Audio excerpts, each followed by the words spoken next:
पश्चिमी चंपारण के नरकटियागंज विधानसभा क्षेत्र से जनसुराज के भावी प्रत्याशी अभिजय सिंह उर्फ गुलगुल सिंह ने मौजूदा सरकार पर निशाना साधा। उन्होंने कहा कि सरकार की नीतियां पूरी तरीके से विफल हो चुकी हैं, जिससे कि पलायन की समस्या लगातार बढ़ती जा रही है। साथ ही उन्होंने शिक्षा और स्वास्थ्य व्यवस्था को भी बेहद खराब बताया और कहा कि आम जनता इन बुनियादी सुविधाओं के लिए भी तरस रही है। साथ ही उन्होंने अब जनता से अपील की है कि अब बदलाव का समय आ गया है और जनसुराज ही बिहार को नई दिशा दे सकती है। नमस्कार, मैं अभी हूँ जन सुराज के भावी प्रत्याशी अभिजय सिंह उर्फ बुलबुल सिंह के घर के पास और इन्होंने कहा है कि नरकटियागंज एक समस्या है।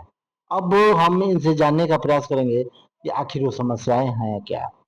सबसे पहले तो अभिजय सिंह जी, आपका स्वागत है मेरे चैनल में। जी, बहुत बहुत शुक्रिया। सबसे पहले मैं आपके चैनल के माध्यम से नरकटियागंज की सम्मानित जनता को प्रणाम करता हूं और आपका बहुत बहुत धन्यवाद। नरकटियागंज एक समस्या है। अब अगर आप एज ए विधायक आपको अगर मौका मिलता है तो इसे कैसे आप करेंगे? देखिए, नरकटियागंज में एक समस्या नहीं है जिससे कि डील किया जाए। आपको नरकटियागंज की समस्या दूर करने के लिए 5 साल बहुत कम है, कम से कम 10 साल समय लगेगा, लेकिन हाँ 5 साल में इतना हो जाएगा कि काफी चीजों को हम लोग सुधार सकेंगे, जैसे कि सड़कें, अनुमंडल अस्पताल, शिक्षा की व्यवस्था। क्योंकि सब चीज में देखिए, एक दिन में कोई आके कह दे कि मैं एक आते ही तुरंत कोई चीज ठीक कर दूंगा तो वो पॉसिबल नहीं है, मेरे देखने से पॉसिबल नहीं है। हाँ, लेकिन हम लोग हर संभव प्रयास करेंगे, हर चीज पब्लिकली ओपन टू ऑल रहेगा। जितना भी फंड आएगा, जो भी आएगा, वो पब्लिक के सामने, पब्लिक के हिसाब से, और उसको उस जो जरूरत, सबसे ज्यादा जिस चीज की जरूरत है उस चीज पर पहले खर्च किया जाएगा विकास करने में। आपके कहने का मतलब है कि जन सुराज के विधायक या किसी के पास जादू की छड़ी नहीं है कि एक बार घुमाया और ठीक हो गया। धीरे ही धीरे सारी समस्याओं का समाधान होगा, लेकिन समस्याएं बहुत है। जैसे हमारे यहाँ अनुमंडलीय अस्पताल है, आए दिन वहाँ पे मार पीट होते रहता है, कभी इधर तो कभी आज भी वैसा ही एक हुआ। एक लेडी आई आई है जो एक्सीडेंटल लेडी थी और झगड़ा हुआ है। आखिर इसको कैसे लेते? जी, मैंने देखा है, ये मैंने सुना इसके बारे में और देखा भी है फेसबुक पे। मैं आपसे बताना चाहता हूँ कि जब हमारे स्वास्थ्य मंत्री श्री मंगल पांडे जी का जो हाल है, तो आप बताइए, उस लहजे से अगर आप देखिएगा तो कहीं के भी अनुमंडल, बिहार में आप किसी भी अनुमंडल अस्पताल में जाइए, बिहार के कोने कोने के किसी भी अनुमंडल अस्पताल में, हर जगह का हालात यही है। दवाई सही नहीं है, डॉक्टर उपलब्ध नहीं रहते हैं, इलाज की बहुत बुरी व्यवस्था है, गंदगी वैसे ही है। आप बताइए, कोई मरीज को ले के जाता है अस्पताल में, अस्पताल क्या गंदगी की जगह है? वो क्या कूड़ा खाना है वहां पे? तो इस चीज पे कंट्रोल करना बहुत जरूरी है। यहाँ तो स्वास्थ्य मंत्री ही इस पे ध्यान नहीं दे रहे हैं, तो हम क्या कह सकते हैं। यहाँ सबसे जरूरी है, अगर हमारी सरकार आए तो हम सबसे पहले अस्पताल सुधारेंगे, ताकि लोगों को यहाँ से और बेतिया नहीं जाना पड़े। अगर प्राथमिकी उपचार बढ़िया से अगर नरकटियागंज में मिलता है तो किसी को भी बाहर नहीं जाना पड़ेगा। इसके वजह से आज तक कितनी मौतें हो गई हैं, आप खुद जानते हैं, आप भी नरकटियागंज में रहने वाले व्यक्ति। और जैसे कि बदलाव यात्रा आप लोग गाँव-गाँव निकाले थे जी, उसमें क्या पाया? उसमें मैंने पाया, जैसे हम लोग अभी बदलाव यात्रा निकाले थे, सभी संभावित प्रत्याशी एक साथ निकले थे हम लोग। लेकिन जब हम लोग गए और जब गांव की हालात हमने देखी, बाहर तो आपको रोड बढ़िया दिख रहा है, नो डाउट नीतीश जी जब शुरू में आए थे तो उन्होंने विकास का कार्य किया था, लेकिन हमें लगा कि चलिए अब विकास दर बढ़ेगा, लेकिन वो कार्यकाल बस वही 5 साल को वो आज तक 15 साल भजाते आए हैं, 20 साल। पहले 5 साल के कार्यकाल को वो 15 साल बड़ा भजाते हुए आए। कभी इनके साथ रह के मुख्यमंत्री बनते हैं, कभी उनके साथ दल बदल के मुख्यमंत्री रहते हैं। लेकिन आज आप गांव में चले जाइए, अभी तो मौजूदा सरकार एनडीए की है, आप गांव में जाकर सड़कों की हालत देखिए, आपको वहां पे लोग, वहां के लोगों की हालत देखिए, वहां के लोग विधायक और एमपी को वहां पसंद नहीं कर रहे हैं।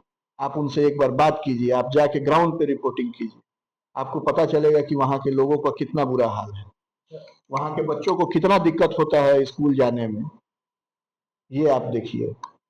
देखिए एक जैसे कि आज के डेट में बिजली फ्री 10-10 हज़ार रुपया लोगों को दिया जा रहा है।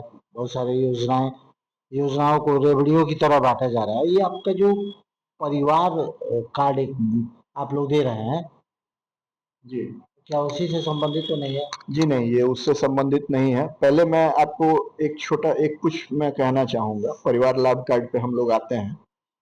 सबसे पहले मैं आपसे ये कहना चाहता हूँ कि जो आप ये कह रहे हैं रेवड़ियाँ बँट रही हैं, ये कहिए खुशकिस्मती की कम से कम ये प्रशांत जी के आने से इतना भी हो गया। आज से 20 साल से सरकार है, कितना वृद्धा पेंशन था आप ही बताएं मुझे? 400। हाँ, अचानक 1100 हुआ, क्यों? क्योंकि प्रशांत किशोर ने कहा कि उनकी सरकार आएगी तो 2000 देंगे। आज 10,000 रुपया जीविका दीदी लोगों को मिलने लगा महीने। ये क्या अभी क्यों समझ में आया? ये 10 साल 15 साल पहले भी ये चीज हो सकता था। अरे छोड़िए 15 साल, कम से कम 10 साल पहले भी कर देते इस चीज को। आज लोगों को बाहर जाके काम करना पड़ रहा है। खैर, आपने पूछा कि परिवार लाभ कार्ड जो बन रही है हमारी पार्टी की, ये एक मतलब गारंटी कार्ड की तरह है। हम लोग झूठ नहीं बोल रहे हैं कि अगर हमारी सरकार आती है तो जिन परिवारों ने ये लाभ कार्ड बनवाया होगा, सबसे पहले प्राथमिकता उनको दी जाएगी और उसमें ये है कि हर महीने 20,000 तक का लाभ उस परिवार को दिया जाएगा।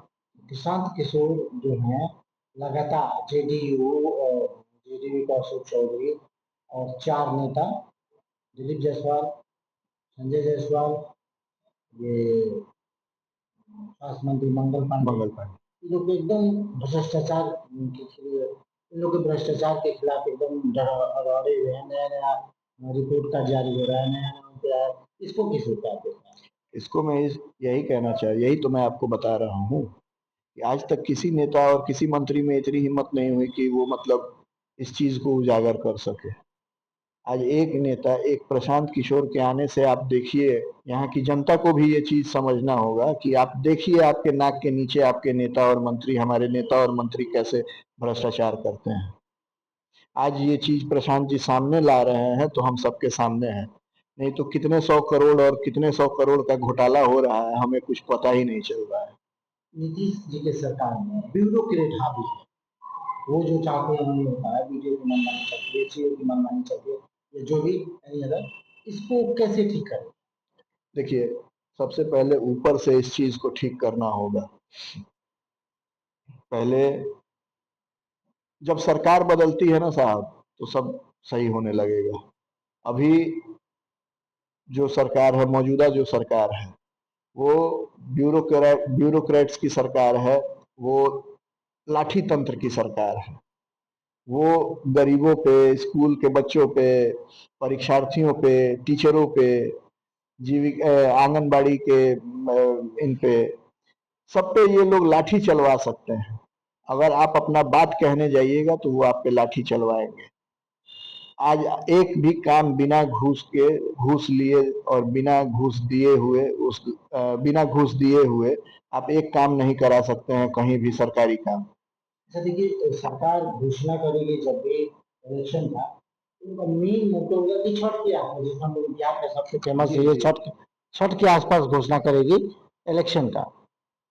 उनके कहने का मतलब है कि जो प्रवासी पलायन करने वाले जो भी हमारे बिहारी भाई है गए हैं, वो आएंगे तो भाजपा उनको अपना वोट बैंक मानते, इसको कैसे देखते हैं? इस बार वो आ रहे हैं, इस बार वो आएंगे तो इस बार भाजपा को खुद समझ में आ जाएगा कि वो किसकी वोट बैंक है। आपके कहने का मतलब है कि आएंगे उनके लिए और वोटिंग कहीं और? बिल्कुल बिल्कुल, कौन क्यों वो जाना चाहेंगे बिहार से बाहर? आप ये बताइए, इतने साल से तो एनडीए की ही सरकार है, क्या कर दिया एनडीए सरकार ने उनके लिए? हम तो कह रहे हैं कि भाई इस बार की आप छठ में आइएगा, आपको अगले छठ में बाहर नहीं जाना पड़ेगा। ये छठ आप अपने घर पे परिवार के साथ मनाइए। अगर हमारी सरकार बन जाती है तो आपको इसके बाद बाहर जाने की जरूरत नहीं। एज ए विधायक सबसे पहली प्राथमिकता अविजय सिंह की क्या होगी? एज अ विधायक देखिए, मैं अभी कुछ नहीं कहूंगा कि मेरी पहली प्राथमिकता क्या होगी। हाँ, लेकिन मैं जो करूंगा, आपसे वादा करता हूं कि 5 साल जो किसी ने नहीं किया है, आज तक किसी भी विधायक ने करके नहीं दिखाया है, वो मैं करके दिखाऊंगा। आपसे कहा जाता है पहले कुछ नहीं बोलना चाहिए, लेकिन मैं आपसे इतना ही कहना चाहूंगा कि जो कोई नहीं करके दिखाया वो मैं करके दिखाऊंगा। नरकटियागंज विधानसभा वासियों के लिए कोई संदेश? मैं नरकटियागंज विधानसभा के सभी सम्मानित जनता से यही कहना चाहूंगा कि इस बार आप बहुत ही सोच समझ के जाके वोट दीजिए। इस बार आप अपने परिवार के लिए वोट दीजिए, अपने बच्चों के लिए वोट दीजिए। इस बार बिहार के बदलाव में अपना एक महत्वपूर्ण भूमिका अदा कीजिए। बिहार में सरकार को बदलिए, अपने भविष्य को बदलिए। अभी मैं और मेरी सारी टीम मौजूद हैं अविजय सिंह जी के पास, और ये जन स्वराज के भावी प्रत्याशी हैं। फिर मिलते हैं किसी अन्य प्रत्याशी से।